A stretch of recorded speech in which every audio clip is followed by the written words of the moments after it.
بسم الله الرحمن الرحيم إن الحمد لله نحمده ونستعينه ونستغفره ونعوذ بالله من شرور أنفسنا ومن سيئات أعمالنا.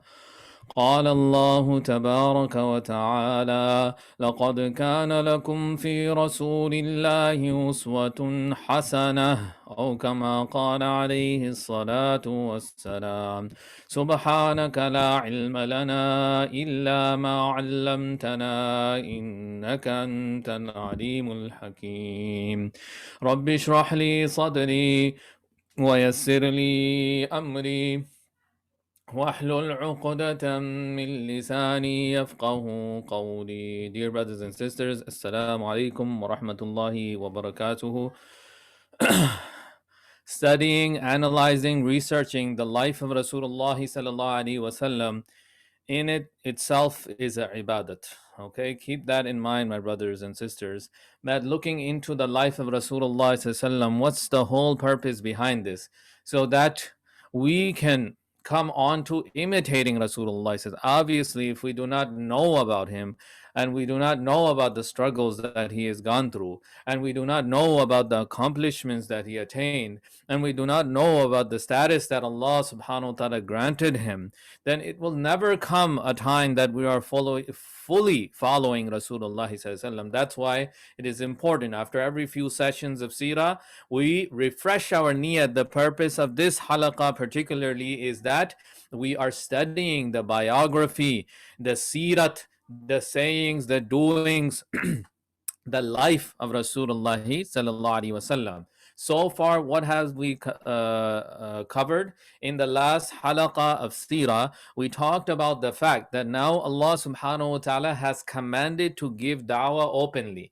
Fasda' bima tu'mar wa a'rid 'anil mushrikeen. Allah said, go ahead and start telling people now all the great things that Allah subhanahu wa ta'ala is instructing you to do so. Fasda' bima tu'mar. Whatever ahkam are coming to you, go ahead and now propagate it. And this is where the main problem came from the Quraysh, from the disbelievers, from the munafiqeen, and all of these people who were enemies of Islam, that they were okay up to the fact that Allah's Rasul sallallahu alaihi wasallam is working privately. The moment he goes public, everybody had a problem. Abu Lahab was the first. Rasulullah, like I covered this incident already, to summarize it, Rasulullah called all of his family members, arranged the meal. He told Ali radiallahu anhu that arrange for them a shoulder of the goat, some milk, some grain. He got all of this together, and with the barakat of Allah subhanahu wa ta'ala, he fed these individuals. The first day, Abu Lahab stood up and said that he has cast a spell of his onto the food. That's why there's so much increase in the food. So everyone got up and left. Rasulullah did not give up. Again, the next time, Rasulullah told Ali radiallahu anhu to do the same. And this time the Prophet gave them the whole message of Islam, that I am inviting you towards something that no one else has invited towards anything better. And this is what? To develop a relationship with one Allah, the Tawheed of Allah subhanahu wa ta'ala, and to accept the finality and the prophethood of Rasulullah sallallahu alaihi wasallam. So Abu Lahab is one of those individuals from the get-go. He'll constantly becoming an obstacle. This is why so many people had given that witness that we saw a person constantly going after Muhammad sallallahu alaihi wasallam and taunting him and explaining to people that do not follow him. So this is one thing we covered, that immediately as da'wah started, there are obstacles coming the way. And what I mean by da'wah is meaning by public da'wah, to go into people and start telling them openly to come to believing one Allah and to leave the belief of their forefathers. Now, who was the main support? Initially, the uncle of Rasulullah, Abu Talib, as we know, has been a support throughout his whole life. He is supporting. This is after Rasulullah had declared his prophethood. The rest of the life of Abu Talib, we can say it in this way, is in the support of Rasulullah. The Quraysh first came to Abu Talib and said that, get out of the way. If you do not if you cannot explain to your nephew, then move out of the way. Let us handle with him. Let us deal with him directly. Abu Talib gave them a political answer, a very diplomatical way of speaking to them, and then told Rasulullah that look, these people are constantly after you, they are not going to stop. The Prophet continues giving dawah. So the Quraysh came for a second time and they said, oh Abu Talib, if your nephew doesn't stop, we are going to wage war, open war against your nephew and anybody that follows him. So Abu Talib became more serious and he told Rasulullah that look, these people are not going to stop until they have taken your life. Basically, your life is in danger. The Prophet ﷺ continued showing his determination. He said, oh, my uncle, if these people put the sun and moon in my hands and say that here, take this and leave the work I have sent to do, ma ana bi aqdar, a straightforward answer that this I am not capable of doing. I can never do such a thing. So continued this way. It continues. So third time again, the Quraysh approached Abu Talib and they said that, look, if you are very proud of your nephew and that's what keeps you connected with him, that he is such a great youngster and he's accomplished this, let us turn your tawajjuh, your attention towards another youngster, Ammar bin Walid. And they said, you can have him for your khidmat and he can do great things, etc., etc. But let us deal with Muhammad sallallahu alaihi wasallam. So Abu Talib again said, this is like my child. I can never turn against him. And he continued showing that support. But unfortunately, as we know, that Allah subhanahu wa ta'ala did not have it in store for hidayah. For who? For Abu Talib. Because hidayah is something that Allah chooses to give out. For some people, it seems like they are deserving of it and they never get it. Sometimes it feels like a person is not deserving of it and they get it. Allah knows best who is deserving of hidayah. Today, you and I, we proudly call ourselves Muslims. It is important that we take and cherish this beautiful ni'mah, that without any effort whatsoever, Allah gave us hidayah, Allah gave us iman, Allah gave us belief in one Allah, Allah gave us belief in the truthfulness of Rasulullah sallallahu alaihi wasallam. This came to us without a struggle, so we should, all of us should say, Alhamdulillah, oh Allah, thank you so much. I was not deserving of it. There no way that I could have accomplished this on my own. You gave it to me, and please cherish this ni'mat in my life to the point that I can die with this hidayat and iman. Allahumma ameen. So now continuing, as I said, because day by day Islam is growing, because it's become public now, so people are going to constantly be coming into the religion. So the concern of the Quraysh and pagans constantly grew, that what should we do to stop this individual? So what happens next? The Quraysh get together and they said that we'll go and see Walid bin Mughira.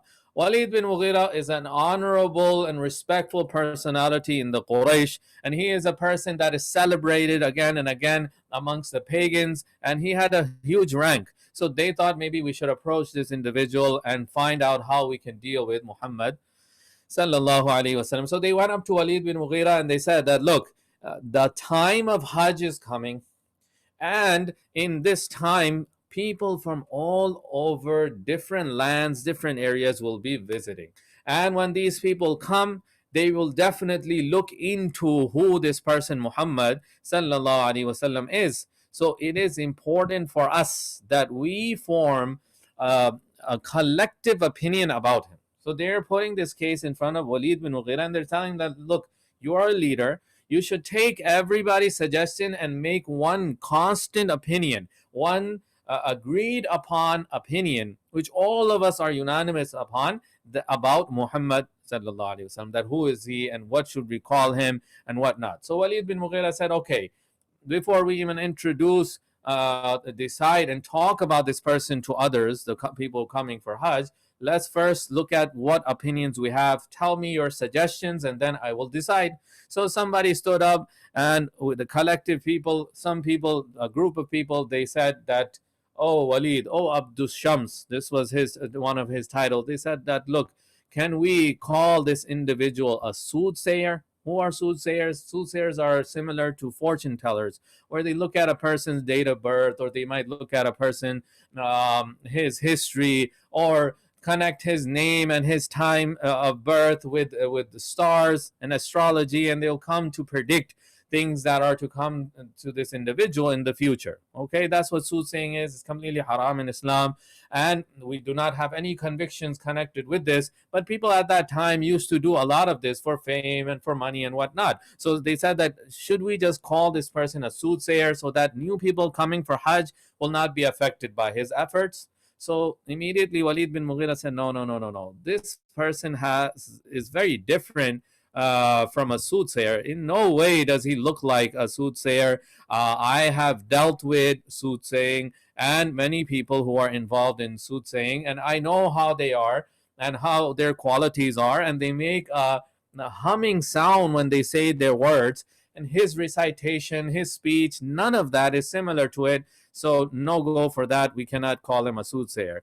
Moving forward, he said, what else is there as an opinion? So some people, they said that, okay, let's call this individual mad, that he's lost his mind, so that whoever comes will tell them right from the get-go that this person has lost his mind. He's majnoon, he's insane, don't listen to him, and maybe we can stop people from following him. So Walid bin Mughira then said that I know what insanity is, I know what mental illness is, and this person does not have any iota of insanity in him. There is no way we can call this person, Muhammad sallallahu alaihi wasallam, as insane, because he said, I know how he is. He has no signs of that, so that wouldn't work. Then people stood up and said that what if we call him a poet, that he's a master of poetry, and because of that he's attracting people through these words and poems and whatnot. So Walid bin Mughira again said that, look, I am an intelligent person. I have studied Rajz, Hajz, Maqbud, and Mabsud. These are different types of poetries that were famous in the Arab literature at that time. So he said, I've studied all of these different sciences of poetry, and I've heard the speech of Muhammad sallallahu alaihi wasallam, and in no way does it look like the speech or the poems composed by poets. So he declined that as well. So people then said that, okay, can we just call him a sorcerer or magician? So again, Walid said that Walid bin Mughira, he said that people who are in sorcery, they recite incantations, they say words, and they blow it on people, or they make knots. He said that this is the job of sorcerers. But if you look at Muhammad, he does not do any of this, sallallahu alaihi wasallam. So we cannot even call him a sorcerer. So people gave up and said, you know what, you're declining all the suggestions, and you tell us what is it that we can tell people about Muhammad sallallahu alaihi wasallam, so that they do not listen to him. So Walid bin Mughira said that, okay, if we look at his speech, it's extremely attractive, it's sweet. People love the words that he is reciting, and they have benefits and whatnot. But what we can say is that these words which he recites and this work that he does, it causes husbands and wives to separate. It causes brothers to break their ties. It causes families to drift apart. And what they were indicating towards is that when people accept Islam, obviously they have issues with their families. So they were using it as a description of Muhammad sallallahu alaihi wasallam, and to show people the fact that he is not a good individual, he should not be followed, because his speech and his efforts, they break families apart. He said this is something that we can use against Muhammad sallallahu alaihi wasallam, and we can say this is a type of magic. So if we call him a sorcerer, we can say he has this type of sorcery, which he says some words and he recites some particular things that are extremely attractive, but it causes families to break up. So they decided on this point, and they said that, you know what, whenever the Hajis arrive, people coming from different areas, we would appoint people on the post on different borders to make sure that immediately as we get the guests, they are informed about Muhammad, that look, whatever you do, go ahead and do it, but do not listen to this person called Muhammad. He's a sorcerer. He's going to misguide you. He will do this to you. He will do that to you. So this is what they started doing.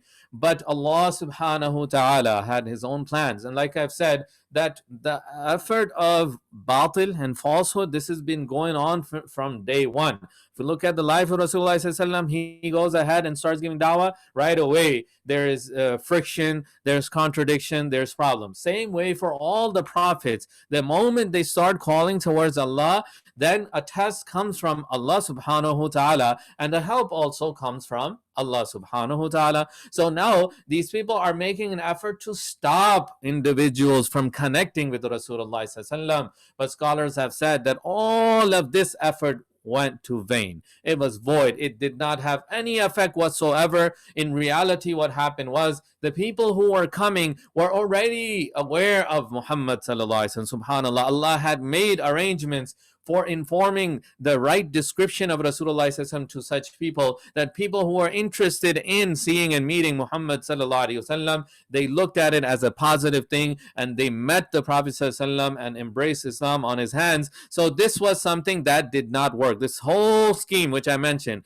that they had this huge meeting, they set all of this up, but it backfired. It was destroyed. It had not even a single individual reported in Islamic history who was turned away by this effort from connecting with Rasulullah. Instead, those that were interested, they came closer and closer, and Allah opened up their hearts towards Hidayah. When this effort was being done by the falsehood, Walid bin Mughira and his followers, Allah subhanahu wa ta'ala at that same time revealed the following verses of Suratul Muddathir.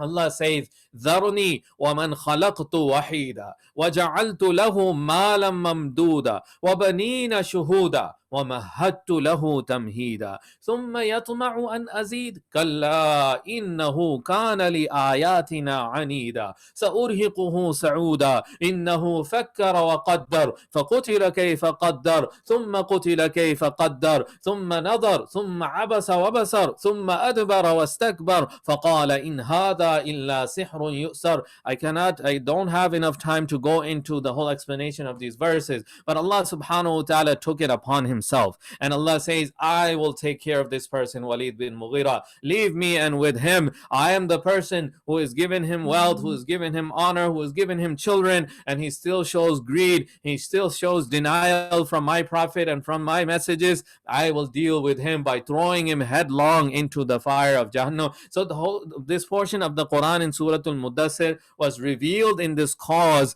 to show Allah's support for Rasulullah against Walid bin Mughira. Another place it says, the scholars have said that when this took place, Allah also revealed the verse, Inna Allah ya'muru bil adl. Rasulullah was told to recite this in front of Walid bin Mughira. Inna Allah ya'muru bil adli wal ihsan wa ita'i dhil qurba wa yanha 'anil fahsha'i wal munkari wal baghi ya'idhukum la'allakum tadhakkarun. That indeed Allah commands towards justice, bil adl wal ihsan, and to do good, wa ita'i dhil qurba, take care of your family members.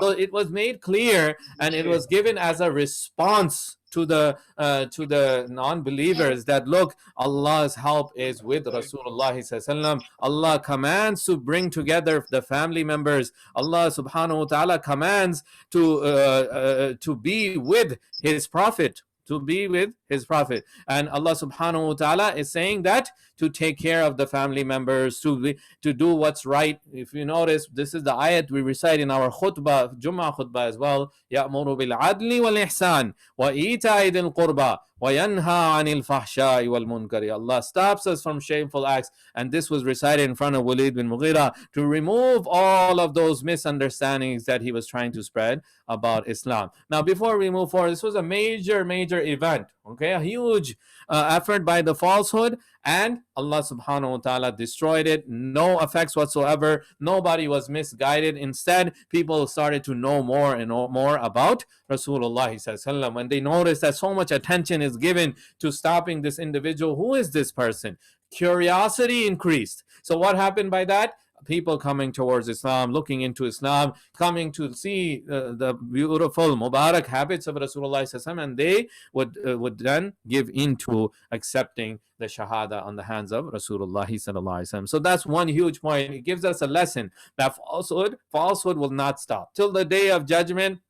in different forms, even if it's the time of Dajjal is not yet here, but small Dajjals and the workers of Shaitan, min al jinni wal ins, that from the jinns and from the ins, there are people that are appointed to work with Shaitan. That's all their job is. So whenever they see righteousness spreading, they do their job, whatever they can to stop that righteousness. So Allah teaches us a lesson through this, that when people are consistent, they are patient, they are pious, then they have nothing to worry about. Such a big plot against Rasulullah came to a failure.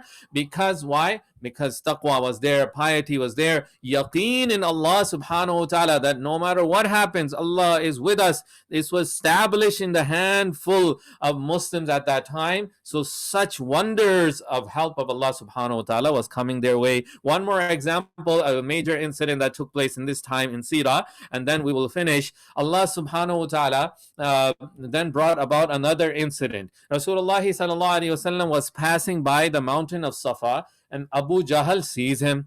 Now, Abu Jahl, as we know, is also a problematic figure in Islamic history. That this person, just like Abu Lahab, he had taken it about himself to stop Muhammad sallallahu alaihi wasallam as much as possible. So he goes up to Rasulullah sallallahu and he starts cursing the Prophet sallallahu, extreme words and so much insult, words of condemnation, words of curse and insult against Rasulullah sallallahu. The Prophet sallallahu did not even utter a single word to his response and continued going.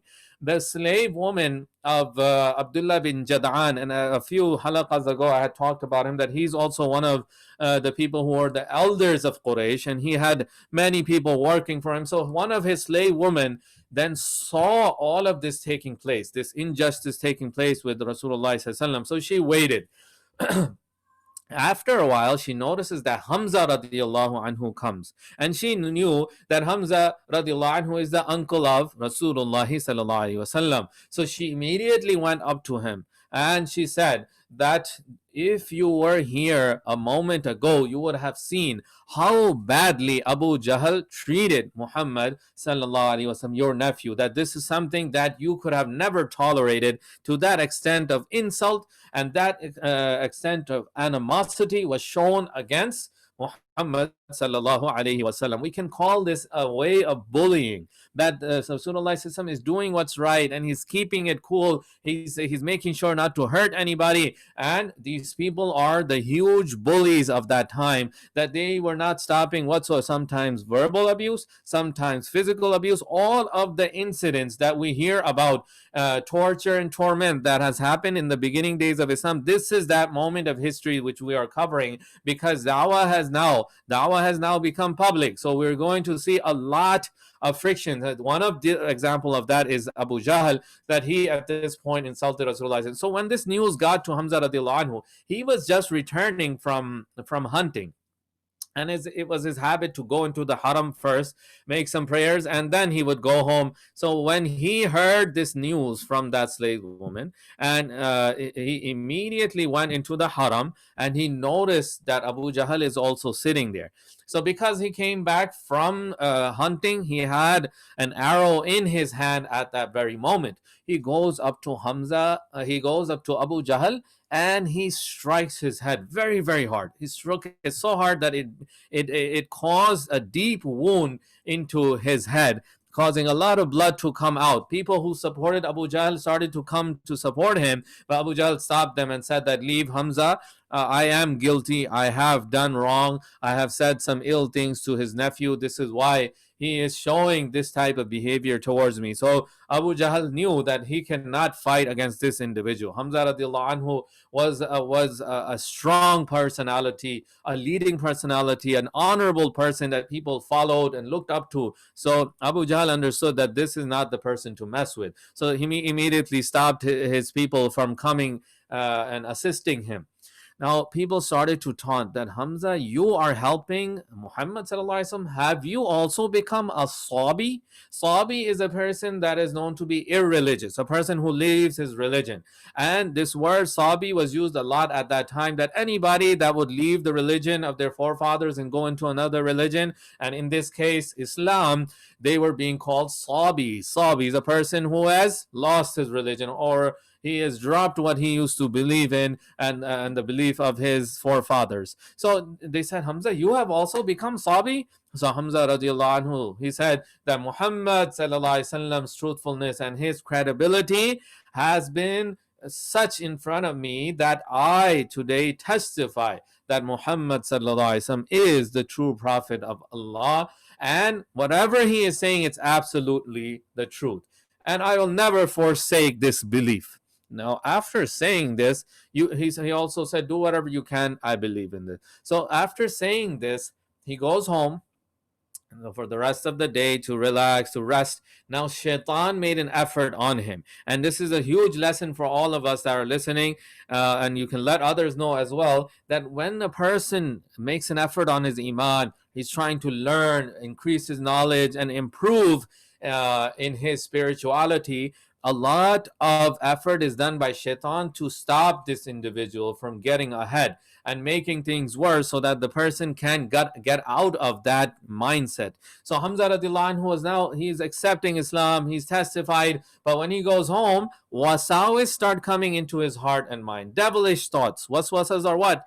Devilish thoughts. That, what have you done, Hamza? You left the religion of all the leaders of Quraysh. You have become a Sabi. You have left the religion of your forefathers. Did you even think over this decision that you have made? This is something that was going on in the heart and mind of Hamza radiallahu anhu, until the point where he was getting very, very doubtful. And in other narrations, it said that that whole night he couldn't sleep. Constantly he was getting these thoughts that maybe I did something wrong, maybe I shouldn't have accepted Islam, I don't know what I'm doing. So this waswasa is coming. So one narration says that he makes dua to Allah, that, oh Allah, Allahumma in kana hada rushdan, oh Allah, if this is the guidance, if this is the truth, then remove all of these wrong feelings from my heart. Give me content, satisfaction, not doubt, and not these wrong thoughts in my heart and mind. And whatever, and if this is wrong, what I have done, that, oh Allah, make a way for me so I can get out of this. So he left it to Allah subhanahu wa ta'ala. The other narration is similar as well, that he couldn't sleep. So then he goes to the haram and prays and makes dua that, oh Allah, I want hidayat from you. Oh Allah, if I have done what's right and it is the path of hidayah, open my heart towards it and remove these doubts. And if I have made a wrong decision, then, oh Allah, make a way out for me, make things easy for me so I can turn back to the religion of my forefathers. So Hamza radiallahu anhu says himself that the moment I put my hands down after this dua, immediately it felt as if my heart was cleared from all of the waswasas. Allah removed all of those ill feelings, teaching the whole ummah the lesson that ill feelings and wrong thoughts and devilish ideas will always come to the pious and to the impious, to the believers and to the non-believers. This is to everybody. But those that are on truthfulness and they are on haqq, they will be affected a lot. They will constantly be affected by evil thoughts from shaitan, and they have to do what Hamza radiallahu anhu did in this case. Rasulullah said that one who is affected by a lot of waswasas, he should recite what? A'udhu billahi minash shaitanir rajim. And there are other du'as as well. Short dua is to recite ta'awudh and to drop the idea immediately. Don't give it time. Don't give it much thought, because it will constantly increase in its evil. So Rasulullah taught us to throw out these thoughts immediately and ask Allah to open up the heart towards what's right. And this is what Hamza radiallahu anhu did. He puts his hand down and his heart is cleared from all doubts, and he understands that he has to go to now Rasulullah sallallahu alaihi wasallam. So Hamza radiallahu anhu then goes to Rasulullah sallallahu alaihi wasallam, and the Prophet sallallahu sees him and becomes very, very happy about him accepting Islam, and makes dua that Allah make him steadfast in his iman, make him strong in his iman. And this became a huge support for Islam altogether. The acceptance of Hamza radiallahu anhu now gave Islam a whole different level of progress, that Allah subhanahu wa ta'ala made it clear. It is said in other narrations of Mustadrak Hakim that Hamza radiallahu anhu accepting Islam was a sign, a clear sign to the Quraysh that now it's not going to be that easy to harass or persecute or in any way bother Rasulullah sallallahu alaihi wasallam. So this help comes to prophets, and not just to prophets, it comes to believers as well. As we learn in the final lesson for today, that Allah subhanahu wa ta'ala says, Inna lanansuru rusulana walladhina amanu fil hayati dunya wa yawma yaqumul ashhad. Allah says that Inna lanansuru rusulana, that we are definitely and certainly going to help our prophets. And Allah is showing this is different help coming from Allah towards his prophets. وَالَّذِينَ آمَنُوا. And Allah says that help is also for those that believe. In this time and age, we do not have Rasulullah with us, but we have the qualities of Rasulullah and our faith that the Prophet is nothing but the truth. So we have iman, we have to work on it to that ability, to that conviction that Allah can still send help to us today. That if things are difficult, we see that practicing Islam and doing things like we used to has become extremely difficult due to the current situation. But we shouldn't lose hope. We should not worry about anything whatsoever, except for the fact that we have to do more in pleasing Allah subhanahu wa ta'ala. When things get very, very tough, then the help of Allah subhanahu wa ta'ala is also very, very close, because Allah knows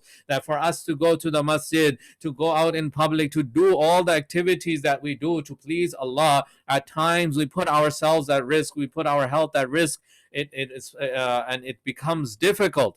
But if we are steadfast, then Allah's help would be such that it will bring iman into our heart, into the hearts of our children and those around us. An atmosphere of iman will be developed. So all of us are encouraged, inshallah, that don't lose heart, don't become lazy. One of the problems that happens when we are only at home, working from home, listening to Quran, Hadith from home, everything from home, we start becoming lazy. This is something that we have to work upon, that how do we get ourselves active and immediately away from all forms of laziness. Allahumma inni a'udhu bika min al-ajzi wal-kasli. Rasulullah sallallahu, he would ask dua that, oh Allah, save me. I ask protection against what? Against weakness and laziness. Rasulullah was also asking for protection. We should as well, that, oh Allah, because of our situation, let us not fall behind in our iman, in our a'mal salihah. Instead, let's do the opposite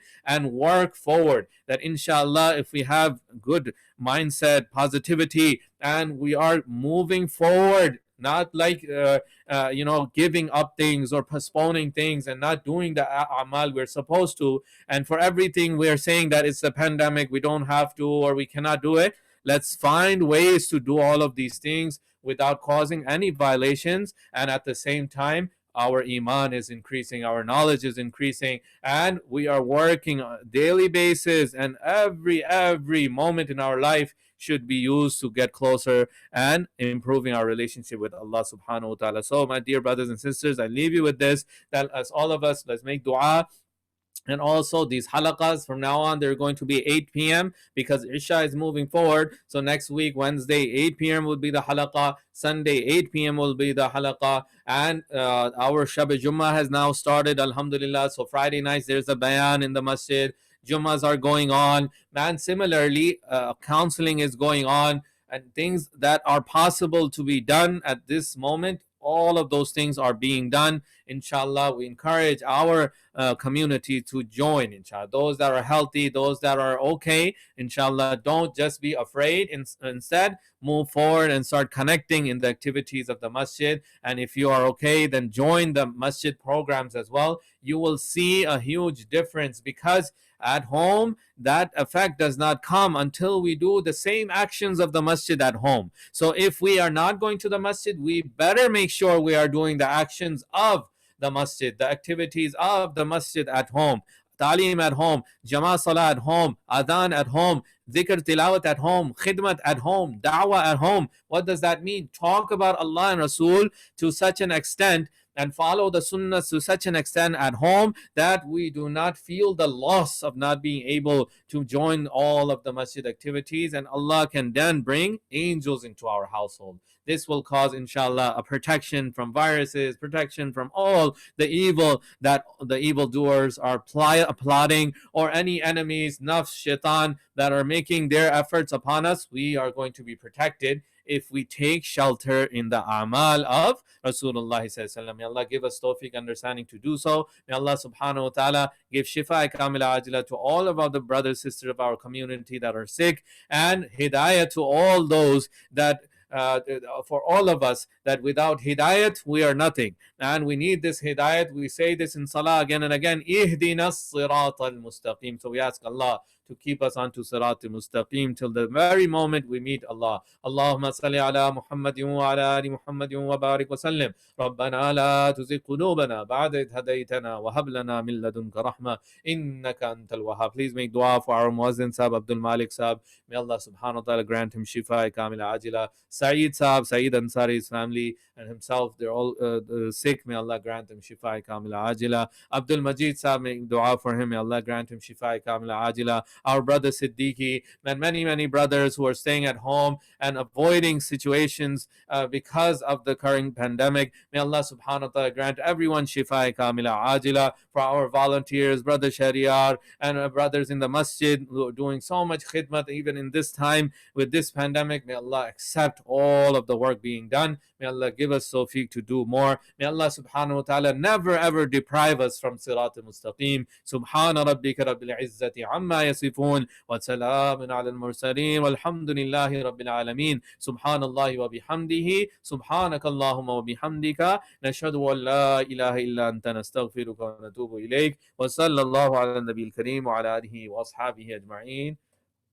وصلى الله على النبي الكريم وعلى آله وصحبه أجمعين آمين برحمتك يا أرحم الراحمين والسلام عليكم ورحمة الله وبركاته.